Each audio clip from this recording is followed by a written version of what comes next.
एक समय की बात है, राजपुर नामक एक समृद्ध राज्य था। वहां के राजा वीरेंद्र सिंह अपनी निपुणता और न्यायप्रियता के लिए प्रसिद्ध थे। उनकी रानी राजलक्ष्मी सौंदर्य और बुद्धिमत्ता की प्रतिमूर्ति थीं। दोनों के बीच अटूट प्रेम था, लेकिन एक रात उनके जीवन में ऐसा तूफान आया जिसने पूरे राज्य को हिलाकर रख दिया। राजमहल में आयोजित एक भव्य उत्सव के दौरान अचानक महल के मुख्य द्वार से एक रहस्यमयी नकाबपोश व्यक्ति प्रवेश करता है। उसकी चाल और आंखों की चमक से प्रतीत होता था कि वह कोई साधारण व्यक्ति नहीं था। महल के रक्षक तुरंत सतर्क हो गए, लेकिन राजा ने संकेत किया कि उसे अंदर आने दिया जाए। नकाबपोश व्यक्ति ने आगे बढ़कर कहा, महाराज, मैं आपको एक ऐसी सच्चाई बताने आया हूं जो आपके राज्य की नींव हिला देगी। आपकी रानी वह नहीं है जो वे दिखती हैं। पूरा दरबार सन्न रह गया। राजा वीरेंद्र सिंह की भौहें तन गईं। उन्होंने कठोर स्वर में कहा, अगर तुम्हारी बातें झूठी निकलीं तो तुम्हारा सिर धड़ से अलग कर दिया जाएगा। नकाबपोश ने एक पत्र निकाला और राजा की ओर बढ़ाया। पत्र में लिखा था, प्रिय राजा वीरेंद्र, जो सत्य मैं तुम्हें बताने जा रहा हूं वह तुम्हारे विश्वास को हिला सकता है। रानी राजलक्ष्मी, जिन पर तुम आंख मूंद कर भरोसा करते हो, वे इस राज्य की वास्तविक उत्तराधिकारी नहीं हैं। उनकी असली पहचान कुछ और ही है। अगर यकीन न हो तो पुराने महल की पश्चिमी दीवार के पीछे खुदाई कराओ। राजा ने तुरंत अपने सेनापति को आदेश दिया कि वे बताए गए स्थान पर खुदाई करें। जैसे ही खुदाई शुरू हुई, वहां से एक पुरानी लोहे की पेटी निकली। उस पेटी को खोलते ही एक पत्र और एक शाही मोहर मिली। पत्र में लिखा था कि वास्तविक राजकुमारी को बचपन में ही किसी ने अगवा कर लिया था और उसकी जगह किसी और को बिठाया गया था। राजा का माथा ठनक गया। उन्होंने रानी की ओर देखा, लेकिन उनके चेहरे पर न तो डर था न ही पश्चाताप। उन्होंने शांत स्वर में कहा, महाराज, सच जानने से पहले मेरा पक्ष अवश्य सुन लीजिए। रानी ने बताया कि जब वे बच्ची थीं, तब एक भयंकर षड्यंत्र रचा गया था।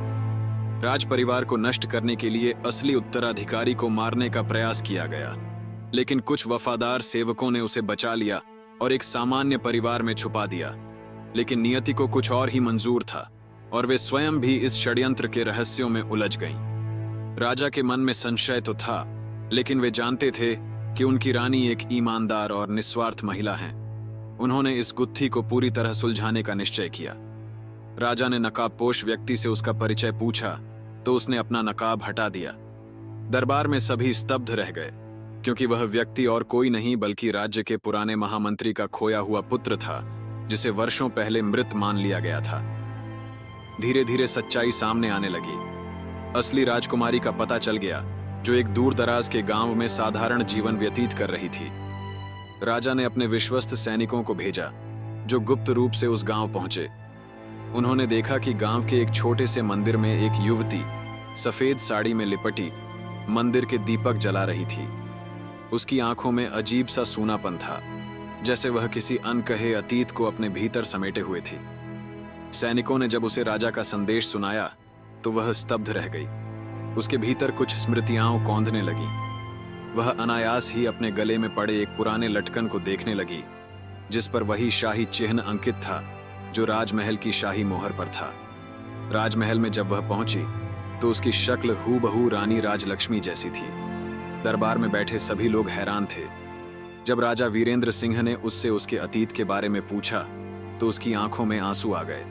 उसने बताया कि उसे बचपन में एक साधारण किसान परिवार के यहाँ छोड़ दिया गया था और उसे अपने वास्तविक वंश का कभी पता नहीं चला।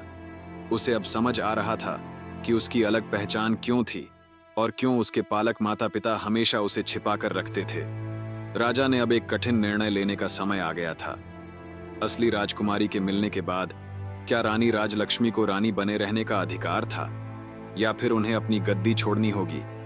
लेकिन इसी समय राजकुमारी ने आगे बढ़कर कहा, महाराज, मैं एक साधारण जीवन जी चुकी हूं और मैं चाहती हूं कि वही जीवन आगे भी जीऊं। रानी राजलक्ष्मी ने इस राज्य के लिए जो किया है वह मैं कभी नहीं कर सकती थी। मैं यह गद्दी उन्हें ही सौंपना चाहती हूं। राजा वीरेंद्र सिंह ने इस निर्णय को स्वीकार कर लिया और पूरे राज्य में एक उत्सव का आयोजन किया गया।